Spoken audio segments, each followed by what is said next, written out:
Kenapa saya berpisah sama istri saya?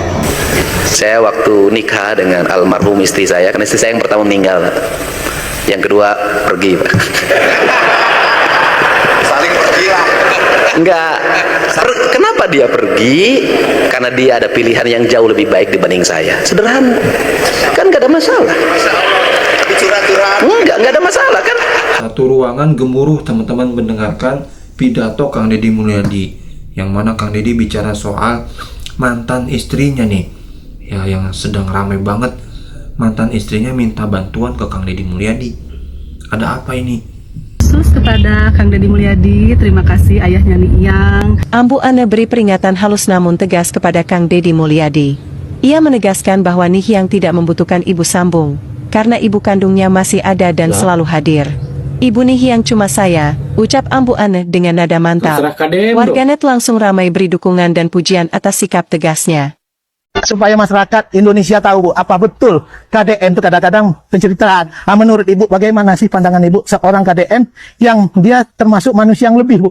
Makanya saya mencoba meniru gaya beliau selaku anggota DPR, mencoba, Bu, tapi bagi saya masih kurang. Mungkin yang paling pas menilai seorang KDM hanyalah Ibu. Nah, beliau itu memang karakternya apa ya, kalau melaksanakan tugas itu all out lah, totalitas lah, totalitas. Awal-awal juga saya kaget waktu pertama kali anak-anak masih kecil, kok ini bapaknya atau ayahnya kok sibuk terus. Nah, ketika saya protes pun tidak digubris karena memang jiwanya itu sudah sangat dekat dengan masyarakat. Jiwa sosialnya itu betul-betul apa ya, sudah sepertinya sudah ada gitu kan. Seluruh diri seorang KDM. Makanya waktu itu saya betul-betul memberikan ruang yang apa, yang leluasa lah bagi seorang KDM berinteraksi, bersosialisasi, kemudian bersilaturahmi dengan warga masyarakat. Nih saya cerita, kenapa saya berpisah sama istri saya. Seluruh pertanyaan-pertanyaan itu, Bang Jutek, Bang Ruli, hari ini terjawab. Kenapa saya harus berpisah dengan istri? Kenapa saya harus tinggal di sini, tidur di pinggir sungai? Karena saya tidak tidur di situ, Bang. Saya tidur di pinggir sungai, sendiri, tidak ada yang menemani. Rupanya ini adalah panduan dari alam untuk membuat saya tidak terikat hidup dengan siapapun.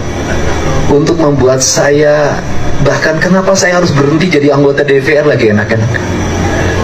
Hari ini Tuhan alam menjawab bahwa saya harus hidup sendiri, nggak nimang anak tiap pagi, nggak punya istri. Mungkin kalau hari ini saya dalam rumah tangga yang baik, anak saya lagi lucu-lucunya, mungkin waktu saya hari ini dihabiskan untuk nuntun Nihyang kemanapun dia pergi. Waktu saya dihabiskan untuk nganter keinginannya, apapun pasti saya ikutin. Waktu saya pasti dihabiskan untuk memeluk dia dalam setiap waktu. Waktu saya pasti dihabiskan untuk tetap di kamar bersama dia, karena kalau ada nih yang datang, maka saya mendedikasikan seluruh hidup saya buat dia, dan saya tidak pernah jauh dari diri. Tetapi kalau hari ini atau 3 bulan yang lalu saya melakukan itu, mungkin saya tidak pergi ke Cirebon untuk dari rumah ke rumah, dari pintu ke pintu, dari orang ke orang, dari narasumber ke narasumber, dari saksi ke saksi, dan 24 jam pikiran saya hanya untuk itu. Mungkin saya tidak bertemu dengan Pak Ruli, Bang Cute, dan semua teman-teman Fradi, dan mungkin saya juga tidak bertemu dengan Pak Oto Hasibuan. Maka mungkin bisa jadi manusia itu tidak akan pernah sempurna dalam hidupnya, dan bisa jadi manusia itu tidak akan pernah totalitas dalam hidupnya manakala terlalu banyak keterikatan dalam dirinya. Sehingga hari ini saya merasa bahagia, kesendirian saya jawab dengan sebuah kebahagiaan, dan saya hari ini mohon maaf buat Nihyang yang ayahnya barangkali mengabaikan, walaupun dalam setiap malam saya selalu menangis. Untuk itu juga hari ini adalah Habib kebebasan. Jadi kalau dalam teman-teman Kristiani mungkin belajar mengetahui bagaimana seseorang akan terlepas dari pendosa dan membebaskan diri. Dan orang yang lepas dari dosa itu adalah orang yang membebaskan diri, melepaskan diri, dan kemudian tidak ada rasa takut dalam hidupnya. Apa yang ada dalam diri orang Sunda? Kenbae urang ulah kababawa. Eta mah batur lain urang. Kalau orang Sunda dalam dirinya selalu kenbae eta mah batur asalah urang. Nanti suatu saat ada masalah menimpa Anda, semua orang akan berkata begitu dan Anda tidak ada yang menolong dan membantu. Ini penting loh, ini penting. Jadi makanya saya katakan pemimpin pencitraan seperti ini. Nah, ini penting. Nah, kenapa saya bicara begini? Saya mematuk semangatnya orang-orang Jawa Barat. Kalau ingin punya harga, punya wibawa, dan sekarang saya lakukan. Saya waktu nikah dengan almarhum istri saya, karena istri saya yang pertama meninggal, yang kedua pergi, Pak. Saling pergi lah. Enggak. Kenapa dia pergi? Karena dia ada pilihan yang jauh lebih baik dibanding saya. Sederhana. Kan nggak ada masalah. Curhat-curhat. Nggak ada masalah kan. Nggak ada masalah kan. Manusia itu harus mencari yang lebih baik. Kalau saya dianggap tidak lebih baik, ya silahkan pilih yang lain yang lebih baik. Kan nggak ada masalah. Ikhlas. Ikhlas kapaksa. Nggak terpaksa, Pak. Keikhlasan saya ini berhikmah saya jadi gubernur. Nah. Enggak. Dan kemudian ketika jadi gubernur, pilihan Kang Deddy apa? Insya Allah saya menduda selama 5 tahun ke depan. Kenapa harus menduda? Karena menurut saya ini jauh lebih baik dibanding saya salah pilih lagi nanti istri. Ya bukan, paling utama belum dapat izin dari anak saya yang paling kecil. Padahal yang mendekati anak saya udah banyak saya lihat. Anak saya tiap hari itu panen kado aja saya lihat. Ini dari siapa? Nek, yang dari ini teteh ini dari siapa? Hebat. Udah gini aja selama 5 tahun yang lumayan, kamu nggak usah beli mainan. Aduh. Enaknya jadi gubernur duda itu boleh memandang lebih dari 1 jam. Kalau Kang Maman itu tidak bisa. Walaupun kiai tapi belum bisa tidak punya ayat yang bisa menaklukkan istrinya. Nah, apa makanan? Saya dulu, karena saya dulu aktivis ya. Saya itu dulu bikin nikah yang ditertawakan oleh teman-teman saya. Saya katakan gini, 1, kawin saya harus punya rumah kontrakan. Yang kedua, saya harus punya kursi. Yang ketiga, saya harus punya tempat tidur sendiri, walaupun itu belinya bekas di Pak Gade. Itu saya, Pak. Kemudian saya ngomong pada calon mertua waktu itu, Pak, saya tidak akan nginep di rumah Bapak. Kenapa? Bagi saya adalah kehormatan. Ketika saya sudah akad dengan anak Bapak, saya bertanggung jawab terhadap kehidupan anak Bapak, dan saya tidak boleh numpang di rumah Bapak. Setelah itu apa lagi? Setelah itu teman-teman saya yang kira-kira punya duit saya kasih tahu. Yang kira-kira nggak punya duit nggak saya kasih tahu. Itu kan strategi, Pak. Ya, yang HMI yang senior waktu itu, yang anggota DPR, yang jadi pejabat kepala Kementerian Agama, pokoknya yang kira-kira datang itu ngamplopnya cukup. Nah, saya undang teman-teman saya yang saya angkatan, nggak saya kasih tahu, ngadun nyatu hungkul saya diaing. Ini kan strategi. Kemudian saya ngomong sama mertua, Pak, Bapak nggak usah ngeluarin modal apa-apa. Bapak duduk aja, saya bilang. Di mana? Kumah kawinnya begini, saya bilang kan. Saya ngatur semuanya itu. Pagi-pagi nanti kita langsung akad di Masjid Agung Karawang. Oke, jam seberapa? Jam 8. Setelah itu jam 10 kita langsung ke rumah Bapak. Saya bertemu teman-teman. Terus jam 1 duhur sudah selesai, Pak. Terus habis itu istri saya akan saya bawa ke rumah kontrakan saya di Purwakarta. Bapak nggak usah nyiapin apa, biar saya siapin. Ya, saya nyiapin itu. Saya siapin sayur asem, kejo kudu diakel, sate marangi teman saya. Kamu sate daging nanti saya. Mana nu ngabumbuan, jeung ngabeulem, bere kurang honor. Saya kan HMI kan pinter bikin perencanaan. Nah, kemudian setelah itu pedah. Setelah itu apalagi sambal. Setelah itu petei. Teman-teman saya yang dari Jakarta mana pada datang, makannya semuanya enak. Siapa goblok cenah hajat teh. Naon gitu. Saeutik modalna tapi ngeunah daharna. Saya ngomong gini, awas dahar ngeunah ya, amplop kudu bener cai teh ya.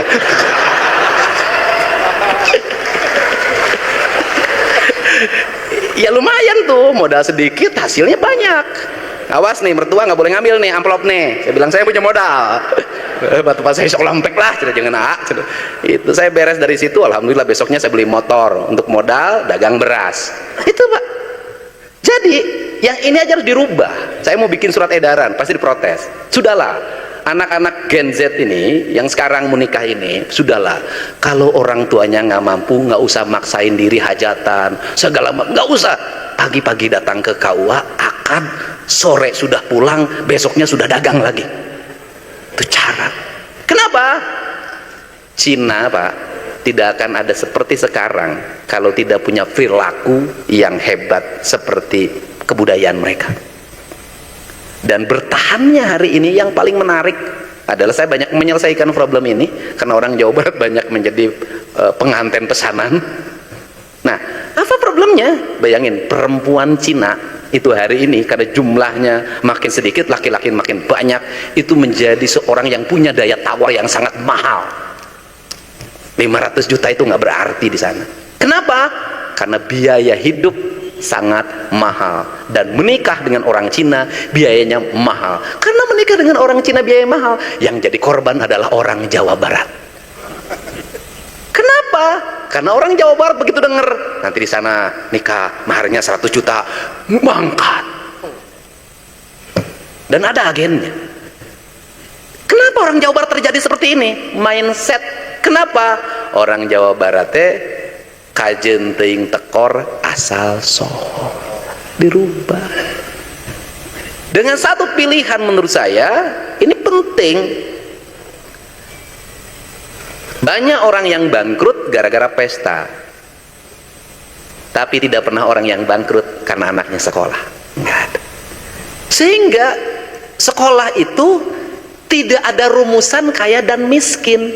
Asal punya keinginan, asal punya kemauan, pasti sekolah. Justru kalau menurut saya, anak-anak orang kelas tidak mampu terus sekolah, SD, SMP, SMA, sekolah saja sampai perguruan, sekolah saja, rezekinya nyusul, nggak usah di tempat kontrakan, asal daekan cicing di masjid, dahar gratis. Di kampus, waktu saya bisa daekan, dia nyapu aja jadi mahasiswa, nggak ada masalah. Nanti dosennya melihat. Nanti kita ini problem hari ini juga ada problem lagi, adalah anak kelas menengah ke bawah ini gayana digedeken, kahayang eueuh, kadaek eueuh, tapi gaya ti heula. Apa yang terjadi?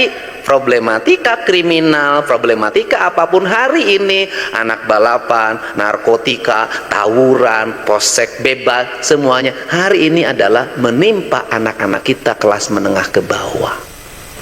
Tahun 80-an beda, anak orang kelas bawah itu prihatin. Tahun sekarang gaya tinggi. Ini culture. Nah, culture ini harus dirubah dengan memaksa. Maka bantuan atau hibah itu memiliki dua mata pedang sebenarnya. Satu sisi memang tugas negara untuk membesarkan, tapi di sisi lain bisa jadi melemahkan. Dari sekian ribu orang yang sering saya bantu, itu banyak yang sukses, berhasil, tapi banyak juga yang memang pengen dibantu lagi. Ini problem. Ini problem. Saya boleh menceritakan sebuah peristiwa. Ada satu daerah di luar sana di mana masyarakatnya sudah survive dengan peternakan sapi dan kemudian swasembada susu sehingga dia makmur. Kemudian datanglah satu kelompok orang memberikan banyak bantuan, memberikan banyak tontonan, memberikan banyak hiburan, pada akhirnya masyarakat itu bangkrut. Untuk itu kata orang Sunda sederhana, moal menang perah lamun teu perih. Lamun hayang hirup nanjung kudu kuru cileuh kentel pecit. Daripada kita bercerita lapar di media sosial, lebih baik kita meniatkan diri puasa dalam setiap waktu. Ini saya waktu jadi Bupati Purwakarta, Pak Dr. Maman, saya pernah membuat pergub tentang guru menghimbau, meminta pada anak sekolah untuk puasa Senin Kemis, dan pergub itu dibatalkan oleh Komisi Perlindungan Anak. Kenapa? Karena itu dianggap sikap yang intimidatif terhadap anak-anak. Mohon maaf, kita ini seringkali dihadapkan pada dua hal. Satu, arus keterbukaan dan pemahaman material tentang pendidikan ala barat, tetapi kita punya kekuatan spiritual ala timur. Dan hari ini saya membuktikan dengan makin kokohnya Cina, makin tegaknya Iran, sebenarnya kita harus mulai merubah diri. Jangan selalu berpikir bahwa ala barat itu adalah segalanya, dan harus punya keyakinan justru ala timurlah yang sampai pada puncak peradaban. Kerajaan negara-negara ini baru umurnya berapa, tapi kerajaan-kerajaan Nusantara masa lalu bertahannya lama. Negara konstitusional itu belum ada yang berumur ribuan tahun, hanya kerajaan yang berumur ribuan tahun. Ini pelajaran penting, sehingga cara berpikir birokrasi, cara berpikir konstitusi pendekatannya yang bersifat normatif harus hati-hati. Apakah ini akan bisa membuat daya tahan dan daya saing? Contoh makanan.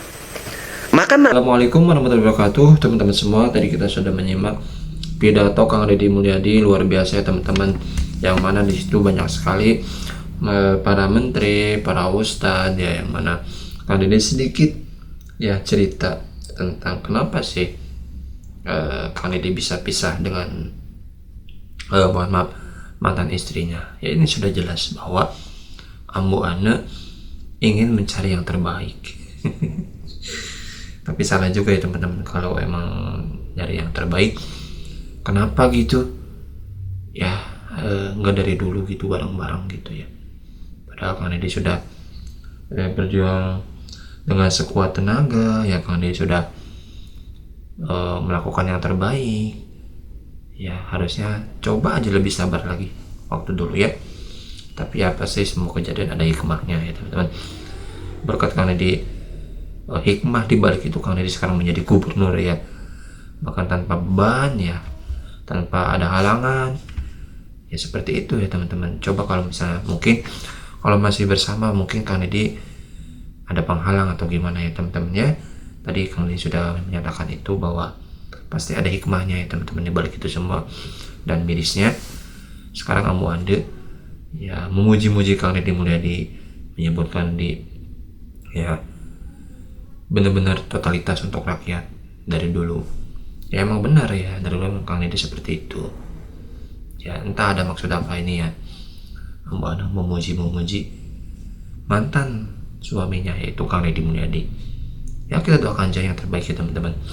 Itu dia pidato Kang Deddy Mulyadi ya teman-teman, semoga bermanfaat. Terima kasih. Assalamualaikum warahmatullahi wabarakatuh.